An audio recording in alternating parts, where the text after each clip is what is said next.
Friends, Anantapuram జిల్లాలోని తాడపత్రిలో ఉన్న శ్రీ చింతల వెంకటరమణ స్వామి దేవాలయాన్ని ఇప్పుడు మీరు చూస్తున్నారు. ఇక్కడి స్థల పురాణం ప్రకారం ఈ స్థలంలో ఒక చింత చెట్టులో వెంకటేశ్వర స్వామి విగ్రహం దొరకడం వల్ల ఈ ఆలయానికి చింతల వెంకటరమణ స్వామి దేవాలయం అని పేరు.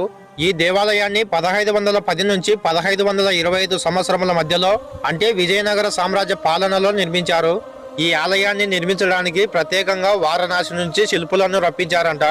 ఈ ఆలయంలోని వెంకటేశ్వర స్వామి పాదాల మీద సూర్యకిరణాలు పడేలాగా ఈ ఆలయాన్ని నిర్మించారు. ఆలయ గోడలపై రామాయణ మహాభారత గాథలు శిల్పాలుగా చెక్కి ఉన్నాయి. ఈ ఆలయం గ్రానైట్ శిల్పాలకు పేరు పొందింది. భారత పురావస్తు శాఖ వారి చేత జాతీయ ప్రాముఖ్యత కలిగిన స్మారక చిహ్నాలలో ఒకటిగా ఈ దేవాలయం వర్గీకరింపబడింది. ఇలాంటి మంచి హిస్టారికల్ ప్లేసెస్ కోసం ఈ ఛానల్ ని సబ్స్క్రైబ్ చేసుకోండి. అలాగే మర్చిపోకుండా ఈ వీడియోకి ఒక లైక్ కొట్టండి. Okay friends, thanks for watching. Thank you.